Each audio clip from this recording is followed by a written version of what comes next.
I got home early from work that day. One of those rare occasions where everything at the office wrapped up faster than expected. Normally, I'd shoot Karen a text when I was heading home, but this time I figured I'd surprise her. I walked in through the front door, tossing my keys onto the small table by the entrance. The house was quieter than usual, which was strange because Karen was a big fan of blasting music when she was home alone. I noticed her car was in the driveway, so she had to be around somewhere. As I passed through the hallway, I caught a whiff of something familiar, Karen's perfume, the one I'd given her last Christmas. It wasn't just a light scent either. It was strong, like she'd just put it on. I figured maybe she was upstairs getting ready to head out somewhere. It crossed my mind that maybe she had plans she hadn't mentioned, but it wasn't like her to keep me out of the loop. The stairs creaked under my weight as I made my way up. I stopped halfway when I heard a sound coming from the bedroom. It was faint but unmistakable, the low murmur of voices. I couldn't make out what they were saying, but one voice was definitely Karen's. The other. I wasn't sure, but it definitely wasn't someone I recognized. I stood there for a moment, trying to piece it together. Was she on a call? Maybe she was talking to a friend or something. But as I took another step closer, the voices became clearer. They weren't just talking. There was a certain tone in the conversation that didn't sit right with me. I knew something was off, but I couldn't quite bring myself to believe it. When I reached the top of the stairs, the door to our bedroom was slightly ajar. I walked toward it, each step feeling heavier than the last. I could hear her laughter, light and flirty, the kind I hadn't heard from her in a while. Then a man's voice, low and hushed, followed by more laughter. I pushed the door open, and that's when I saw them. Karen was sitting on the bed wearing nothing but her robe, the one I had seen her in 1,000 times before. Next to her, a man I didn't recognize, shirtless, with his hand resting on her thigh. They both froze when they saw me, like deer caught in headlights. The room was silent for what felt like an eternity. Karen's eyes were wide with shock, her face pale as if all the blood had drained out of it. The guy, on the other hand, didn't move, didn't say a word. Just stared at me like he was waiting for something, maybe a reaction. But I didn't give him one. Instead, I just stood there, taking in the scene. I could feel the anger bubbling up inside me, but I kept it in check. I wasn't about to lose my cool. Not yet. Karen finally broke the silence, stammering something incoherent, but I didn't listen. I turned around and walked out, leaving the door wide open behind me. I didn't know where I was going, but I needed to get out of there. I stepped out of the house, the door slamming shut behind me, and headed straight to the car.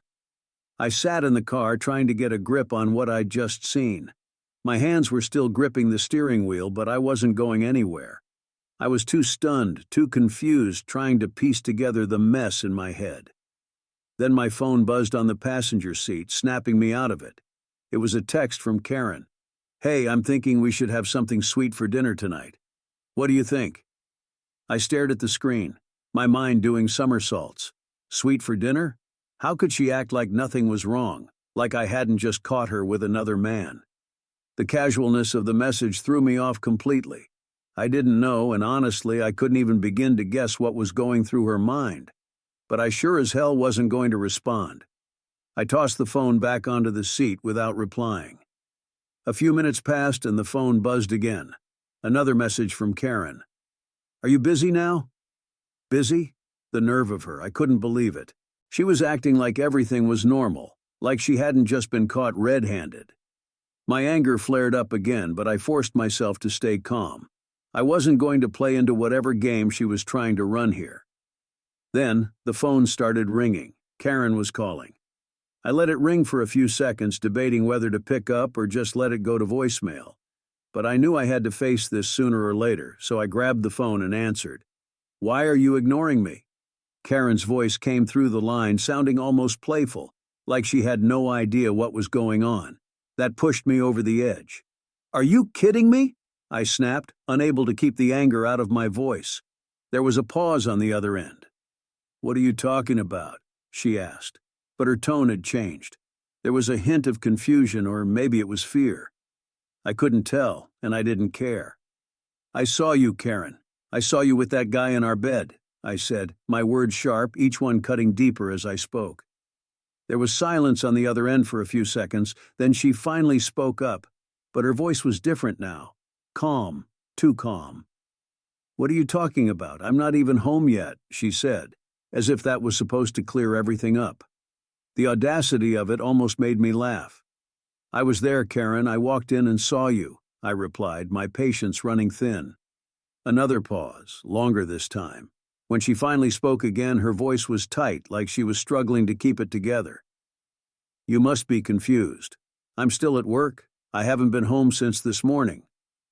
That threw me for a loop. What the hell was she trying to pull? But before I could say anything, she continued, her voice shaking just a little. "Look, I don't know what you think you saw, but it wasn't me. You must have seen something else." I could hear her trying to sound convincing, but the doubt was already there. I didn't know what game she was playing, but I wasn't about to let her gaslight me into thinking I'd imagined the whole thing. I was standing in that doorway, staring right at her, and I wasn't about to forget it. "I don't know what you're trying to pull, but I'm not buying it," I said, my voice cold. "We'll talk when you get home." I hung up before she could say anything else, throwing the phone onto the seat. I wasn't going to let her twist this around on me. She could play innocent all she wanted, but I knew what I saw. I drove around for a while, trying to burn off the tension in my chest. I didn't need to think. I knew what I'd seen, and that was enough.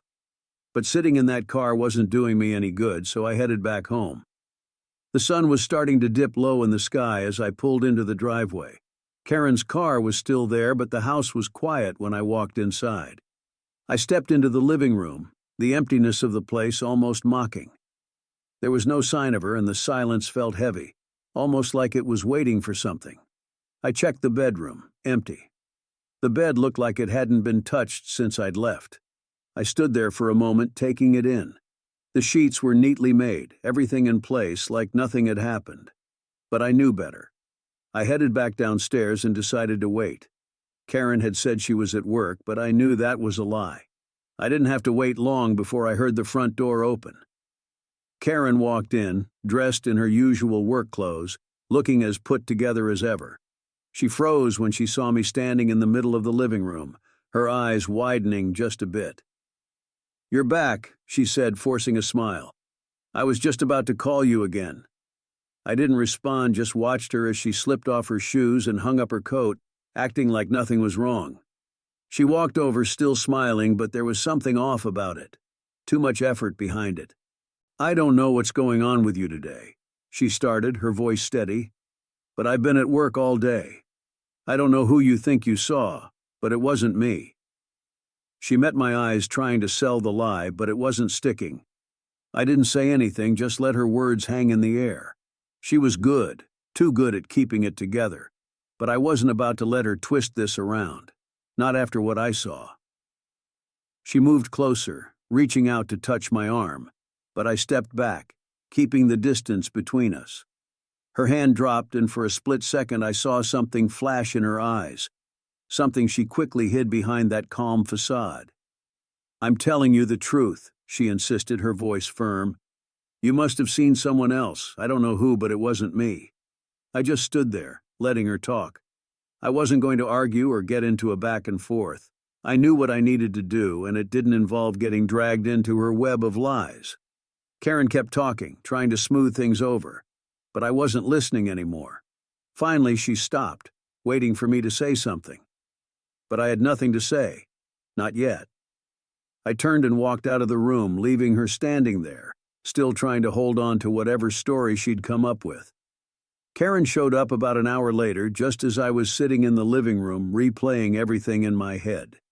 She walked in, dressed in her usual work clothes, looking calm like she hadn't a care in the world. As soon as she saw me, her face lit up with that same smile I'd seen 1,000 times. She casually slipped off her shoes and hung up her coat, all the while pretending everything was normal. She started with the excuses immediately, saying she had been at work all day, claiming she didn't know who I thought I'd seen, but it definitely wasn't her. She tried to approach me, even reached out like she wanted to close the gap between us. I stepped back. I wasn't interested in playing this game, and she knew it. She kept talking, sticking to her story, trying to make me doubt what I'd seen. But I wasn't buying any of it. I didn't bother arguing. I just turned around and headed upstairs. I wasn't going to waste time listening to any more of her lies. I had seen enough. The next morning, Karen was already up when I came downstairs. She was making coffee like it was just another day. I could tell she was waiting for me, probably planning to keep the act going. As soon as I stepped into the kitchen, she started up again with the same story from the night before. She insisted that she had been at work all day yesterday, saying she never left the office. Her voice was steady, like she had rehearsed every word. She even suggested that I go down to the security office at her workplace to check the cameras. She said if I did, I'd see for myself that she hadn't left her desk the entire time. It was a bold move, and she delivered it with confidence, like she had nothing to hide. It wasn't like I had a better plan, so I decided to take her up on it. I didn't say much to her, just nodded, grabbed my keys, and left the house. Karen didn't try to stop me or say anything else, which only added to my confusion. If she was lying, she was doing it with a level of conviction that was hard to shake. I drove to her office, the tension building with every mile. It was the middle of the morning by the time I got there. The security office was tucked away in a back corner of the building, not a place I'd ever thought I'd visit. But here I was asking the guy behind the desk if he could show me the footage from the previous day. The security guard didn't ask many questions, just grunted and started pulling up the tapes. I stood there watching as he fast-forwarded through the hours of footage. There was Karen sitting at her desk, typing away at her computer, answering calls, even taking a lunch break in the cafeteria downstairs.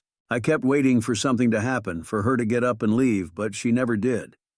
The clock on the screen kept moving forward, and she stayed at her desk the entire time.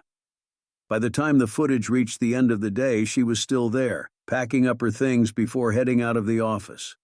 I couldn't believe what I was seeing. She had been at work the whole day, just like she said. There was no denying it. I left the security office, my mind spinning. If she had been at work all day, then who the hell was in our bedroom yesterday? I drove back home, the whole thing replaying in my head over and over. The more I thought about it, the less sense it made. Everything I had seen with my own eyes was now in question. When I walked back into the house, Karen was sitting in the living room waiting for me. She didn't say anything at first, just looked at me with that same calm expression she'd had all morning. It was like she knew what I had found out and was waiting for me to acknowledge it. "Well?" she finally asked, breaking the silence. There was no trace of worry in her voice, just a quiet confidence that unnerved me even more. I didn't have an answer. I didn't know what to say. I was left standing there, feeling like the ground had been pulled out from under me. All I could do was nod, acknowledging that she had been telling the truth, at least about being at work. But that didn't solve anything. If she wasn't the one in the house yesterday, then who was? And why did it look so much like her? The questions were piling up, but I had no answers, and the more I thought about it, the more I realized I was back at square one, with no idea what to believe anymore. I needed to clear my head after what I saw on those security tapes. I called up my brother Mike and asked if he wanted to grab a drink. He didn't ask any questions, just told me to meet him at our usual spot, a small bar on the edge of town where we'd hung out for years. When I got there, Mike was already sitting at the bar, nursing a beer. I slid onto the stool next to him, and he gave me a once-over, clearly picking up on the fact that something was wrong. "Rough day?" he asked, sliding a fresh beer in my direction. "You could say that," I replied, taking a long swig. I wasn't sure where to start, but I knew I had to tell someone. Mike was one of the people I trusted to help me figure this out. I laid it all out for him, walking in on Karen with that guy, her denying it, then going to her office and seeing the security footage that showed she was there all day. As I talked, Mike listened quietly, his face growing more serious with every detail. When I finished, he leaned back, rubbing his jaw like he was trying to piece it together. "Man, that's wild. You're sure you saw her with that guy?" "I know what I saw," I said firmly. "She was there, Mike. I walked in and she was sitting on our bed with him, plain as day." He nodded slowly, still thinking it over. "But then you see the footage and she's at work all day. That's the part that doesn't add up. You've been working a lot lately, right? Maybe you were just wiped and your mind played tricks on you." I shook my head. I thought about that, but no. This wasn't a dream, Mike. It was real as sitting here with you right now. Mike didn't look convinced, but he didn't argue. Okay, so if it wasn't a dream, then I don't know what to tell you, man. Maybe, I don't know, maybe someone was messing with you, but who'd go to all that trouble? I took another drink, letting his words sink in. It was frustrating not having any clear answers. I wish I knew, but if something like this happens again, I'm not leaving the house. I've got to figure out what's really going on. Mike nodded, his expression serious. Yeah, you can't just walk away if it happens again. You need to stay put, get to the bottom of it. But honestly, I hope it doesn't come to that. Me too, I said quietly, the unease settling deeper into my gut. We didn't talk much after that, just sat there, drinking in silence. Mike didn't push any more theories or try to reassure me. He knew there wasn't much he could say that would make this situation any easier. When we finished our beers, we said our goodbyes and I headed back home feeling more lost than before. Mike's advice to stay put if anything happened again was solid, but I couldn't shake the feeling that something was about to go down. As I drove through the dimly lit streets on the way back home, I spotted a couple walking along the side of the road. At first glance, I thought nothing of it, but as I got closer, something about the guy caught my eye. He looked familiar, too familiar. It was the same man I had seen in my house with Karen. My heart pounded in my chest as I pulled over and jumped out of the car, running toward them. As I got closer, I yelled out, demanding they stop. The couple turned to face me, and that's when I realized the woman wasn't Karen, but her friend Rachel, who looked a lot like her. The resemblance was uncanny, and it threw me off for a second. But the guy? No doubt about it, he was the same one I'd seen sitting on my bed with Karen. I marched right up to him, ignoring Rachel's confused expression. I didn't care about her at that moment. I stared the guy down, my voice low and firm as I said, I know who you are and I know what you've been doing. You were in my house yesterday with my wife. He started to stammer, trying to deny it, but I wasn't having any of it. Don't even think about lying, I snapped. I know what I saw, and if you don't start talking, I'll call the cops right now and report you for trespassing. That got his attention. His face went pale, and he glanced nervously at Rachel, who was now looking more worried than confused. Realizing he was cornered, he finally spilled the truth. He admitted that he was seeing both Karen and Rachel, but things got complicated when he had no place to take Rachel. He didn't want to spend money on a hotel room, so he used my house instead, with Karen's full knowledge and even her permission. Apparently, Karen had given him a key, trusting him enough to let him bring Rachel there. Hearing this was like a punch to the gut. So Karen really was cheating on me. And not just with one guy, but she was also helping him cheat with someone else in our own house. My head was spinning with anger and betrayal, but I kept it together. I wasn't about to lose it in the middle of the street. So she is cheating on me after all, I said, more to myself than to him. I knew I had to play this smart. There was no way I was letting Karen get away with this, but I needed proof, something undeniable. I turned back to the guy, my voice cold. Here's what's going to happen. The next time you're planning to meet up with Karen, you're going to call me first. You'll take her back to our house and I'll walk in on you too. If you try to back out or warn her, I'll make sure both of you regret it. Do you understand? He was terrified at this point, nodding quickly. He wasn't about to risk crossing me. I pulled out my phone and he gave me his number. He wasn't happy about it, but he knew he didn't have a choice. With that, I turned and walked back to my car, leaving him and Rachel standing there. I didn't look back. The ball was in my court now, and I was going to make sure I caught Karen in the act.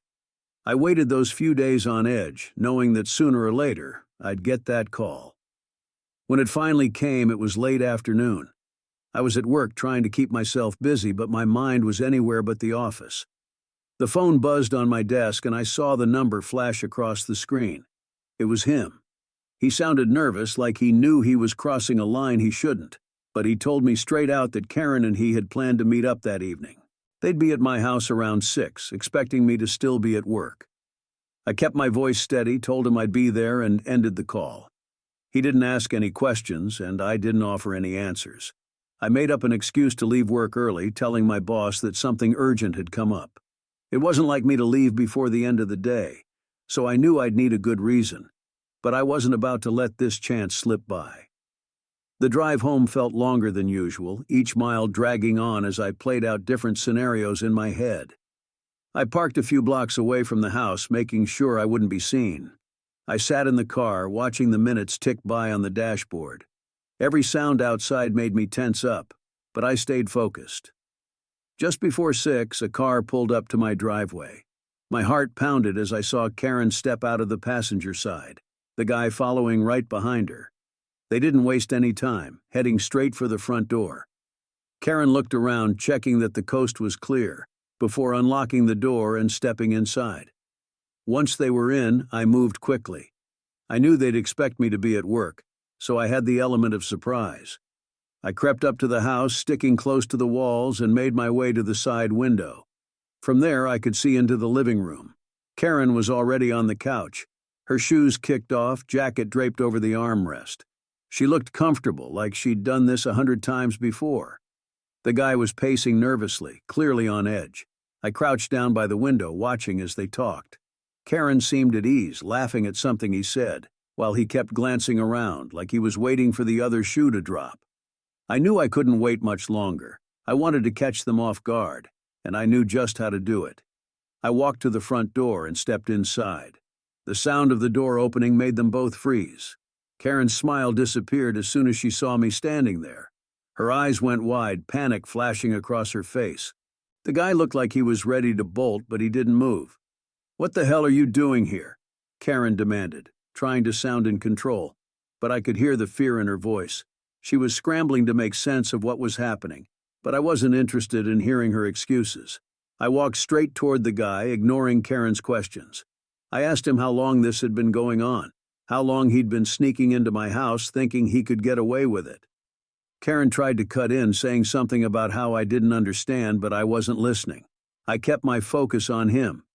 He was the weak link, and I knew if I pushed hard enough, he'd crack. He tried to deny it at first, saying it wasn't what it looked like, but I wasn't buying it. I told him he had 2 choices: tell me the truth or deal with the cops. I made it clear that I wasn't bluffing. I'd have him arrested for trespassing and whatever else I could think of if he didn't start talking. That did the trick. He started spilling everything, clearly terrified of what might happen next.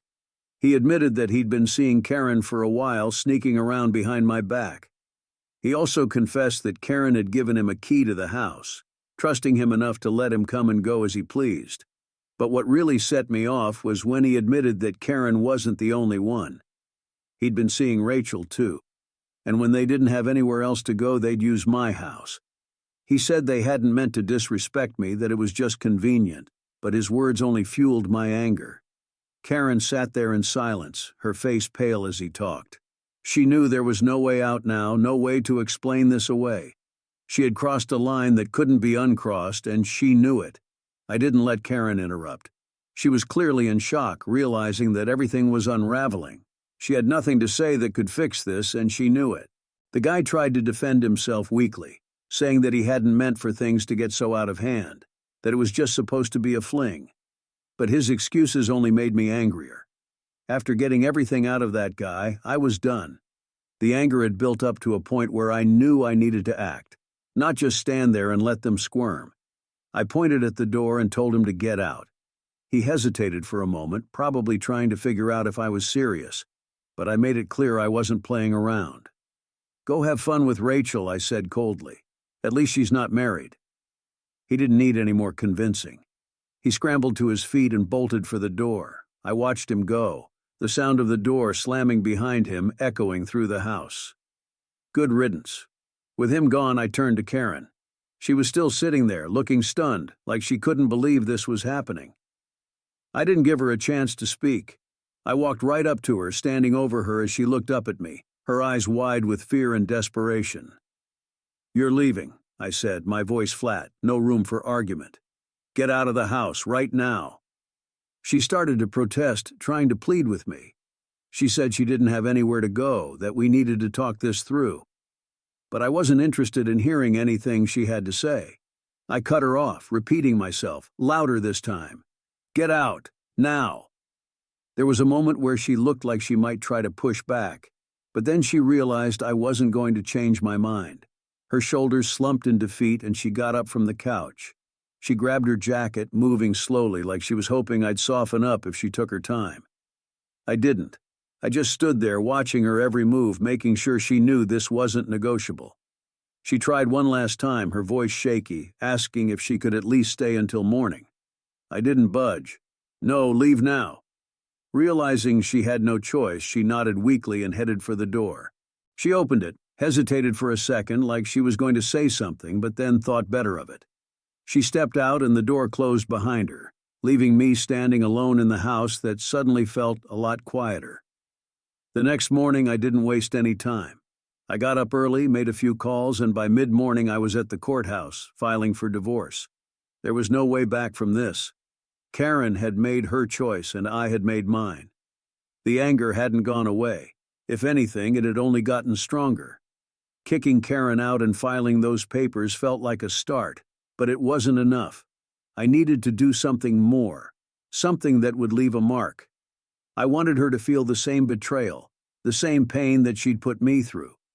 But it couldn't be something ordinary. It had to be something that would hit her where it hurt the most. I spent the rest of the day thinking about how to make it happen. I considered all the usual forms of revenge, but none of them seemed right. Cutting off her finances, bad-mouthing her to our mutual friends, exposing her affair. Those were things she might expect. They'd hurt, sure, but they wouldn't be enough. I needed something that would get under her skin, something that would linger long after the divorce was finalized. And then it hit me. Karen was always obsessed with appearances. How she looked, how our life looked to others, how everything seemed perfect on the outside. She had always been meticulous about maintaining that image, no matter what was really going on behind closed doors. That was her weak spot, her Achilles heel. If I could shatter that illusion, it would devastate her. I started planning. I knew I needed to be careful to make sure everything was done right. The last thing I wanted was for this to backfire. It had to be precise, deliberate, and most importantly, it had to be public. Karen thrived on social media. Facebook, Instagram, whatever the latest platform was, she was on it, curating every post to present the perfect life. I decided that's where I'd strike. I spent the next few days gathering everything I could find. Texts, photos, anything that would paint the true picture of what our marriage had become. I knew where Karen kept her old phone, the one she used before upgrading. She had never bothered to wipe it, so I had access to years of messages, photos, and even old social media accounts she no longer used. I found enough to paint a vivid picture of her affairs, her lies, and all the little details she'd tried so hard to hide. But that was just the beginning. I started crafting a narrative, one that would lay everything out in the open. I created a new social media account, one that looked like any other normal, personal account. I made sure it was untraceable, using a fake name and all the necessary precautions to keep it anonymous. Then I began to post. It started slow, a few cryptic messages, a couple of photos that only hinted at what was to come. I knew Karen and her friends would notice. They'd wonder who this account belonged to, what these posts meant, and as they speculated, I'd be building toward the grand reveal. Every day I added more, old photos of Karen and me, texts between her and that guy, snippets of conversations she'd had with Rachel and others. I knew exactly how to present it, how to make it look like a puzzle that needed solving. I knew Karen's friends would start connecting the dots, and soon enough they'd realize who the posts were about. The final piece was a video. I had pieced it together from various clips I found on her old phone, snippets of her talking to her lovers, moments where she thought she was safe, where she didn't have to put on her perfect act. It wasn't explicit, but it was damning. It showed the real Karen, the one who lied, cheated, and betrayed the people closest to her. I made sure it was edited just right. With a voiceover I recorded myself, explaining everything, exposing every dirty secret she had tried to hide. I waited until the account had gained enough attention. People were already talking about it, trying to figure out who was behind it, who it was targeting. Then, on a Friday evening, when I knew Karen would be out with friends, I posted the video. I made sure it was set to go live across all the platforms she used, tagging her, her friends, and even some of her colleagues. I imagined her phone lighting up with notifications as she sat there, surrounded by the people who thought they knew her. I pictured the looks on their faces as they watched the video, realizing what kind of person she really was. I knew it would spread like wildfire, that by the end of the night, everyone in her social circle would have seen it. I spent that evening alone in the house, waiting for the fallout. I knew Karen would try to contact me, to scream at me, to beg me to take it down, but I didn't care. I turned off my phone, unplugged the landline, and just waited, imagining the chaos I had unleashed. The next morning, I turned my phone back on. There were dozens of missed calls, texts, voicemails, all from Karen. I didn't bother listening to them. I didn't need to. I could guess exactly what she was saying, but none of it mattered. The damage was done. I checked the account I had created. The video had been shared hundreds of times. The comments were piling up and people were tearing her apart. There was no way to put it back together. I knew she'd never recover from this. She might try, but the people around her would never see her the same way again. By the afternoon, Karen showed up at the house. She pounded on the door, yelling for me to let her in, demanding to know why I had done it. I watched her from the window, calm and detached, knowing that I had finally gotten my revenge. After a while, she gave up and left, and I felt a strange sense of satisfaction. I had taken everything from her, the life she had carefully crafted, the lies she had told, the people she had manipulated. It was all laid bare for the world to see, and there was no way she could escape it. For the first time since this all began, I felt like I was in control again. The divorce went through without a hitch. Karen didn't contest it. She didn't have the energy or the will to fight after what I had done. We divided the assets and I let her keep more than she deserved. I didn't need the money or the house. I had already taken what I wanted, her reputation, her image, her entire facade. In the end, I moved out of the house, leaving it behind along with all the memories. I started fresh, in a new place with a clean slate. Karen, on the other hand, was left to pick up the pieces of the life I had destroyed. I didn't look back. I didn't need to. I knew that I had won, and that was enough. Months later, I heard through the grapevine that Karen had moved away, trying to start over somewhere new, where people didn't know her story. But I also knew that no matter where she went, she'd never escape what I had done. Her past would always follow her, and she'd always be looking over her shoulder, wondering if someone else might dig up the truth. As for me, I moved on. The revenge had been sweet, but I didn't let it define me. I had done what I needed to do, and now it was time to live my life on my own terms, without the weight of betrayal hanging over me. And in the quiet moments, when I thought back to everything that had happened, I felt a sense of peace, knowing that I had taken control of my life in a way that no one could ever take from me. Life in the quiet Arkansas countryside had been exactly what I needed. After everything with Karen, I'd packed up and left the city behind, settling into a small country house owned by my uncle. He was getting on in years and needed someone around to help him with the day-to-day stuff. So it was a good arrangement. The place was simple but comfortable, surrounded by fields and woods, the kind of peace I hadn't realized I was missing until I was here. I thought the whole mess with Karen was finally over. The divorce had gone through, and I'd cut ties with everything and everyone from that chapter of my life. I was finally starting to feel like myself again, enjoying the clear air, the long walks, and the quiet nights where the only sounds were crickets and the occasional owl. But about a month ago, I got a call that I never expected.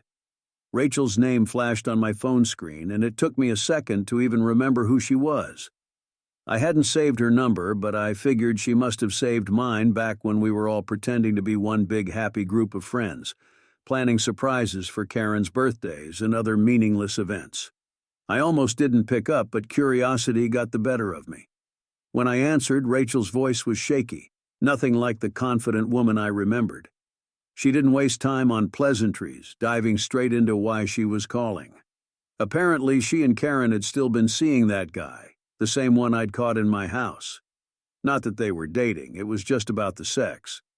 And then something happened that neither of them had planned for. Rachel explained that during one of their sessions, the condom had broken. Karen hadn't thought much of it at the time, but now, a few months later, she was pregnant. Not just pregnant, 3 months along, and it turned out she was expecting twins. I leaned back in my chair, letting the news sink in. It wasn't that I felt sorry for Karen. I'd already washed my hands of her and her problems, but the irony of it all was too much. She had been so careful to maintain her perfect image, and now here she was, knocked up with twins from a guy who was only supposed to be a fling. Rachel went on to say that as soon as they found out, the guy had disappeared. He wasn't answering his phone, hadn't been to his usual hangouts, and neither she nor Karen could get in touch with him. He'd just up and vanished, leaving Karen to deal with the mess on her own.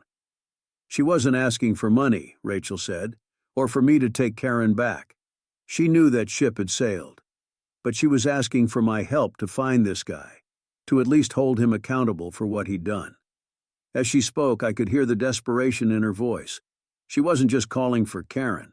She was calling because she didn't know what else to do. I listened, letting her get it all out.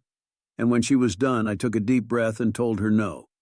I told her that I was happy where I was, that the air was fresh, the weather was good, and I had no intention of spoiling it with memories of the past.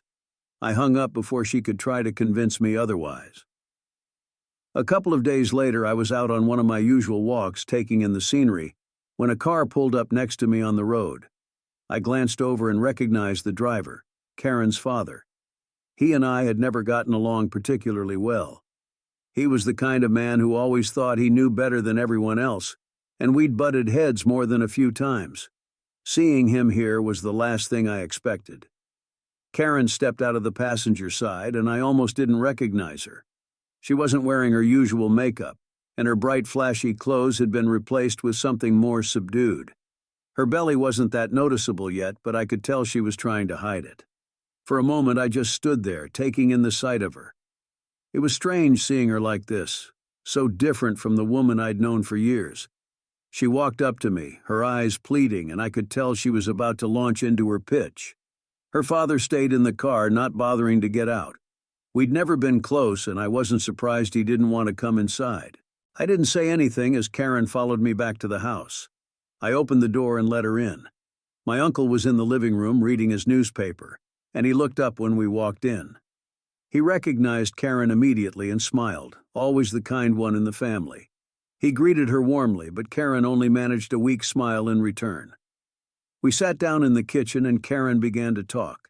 She repeated a lot of what Rachel had already told me, filling in the details about how the guy had disappeared and how she had no idea what to do now. She wasn't just asking for help, she was practically begging for it, saying she didn't know where else to turn. She asked me to help find the guy, to track him down, and make him take responsibility. I listened to her, let her say everything she needed to say, but my mind was already made up. When she finished, I simply looked at her and said, "No." She blinked like she couldn't believe what she was hearing. She tried again, her voice wavering as she said I was the only one who could help, that I knew people who could find him, but I cut her off. I told her again, no.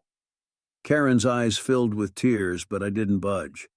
She tried a few more times, each time more desperate than the last, but my answer didn't change.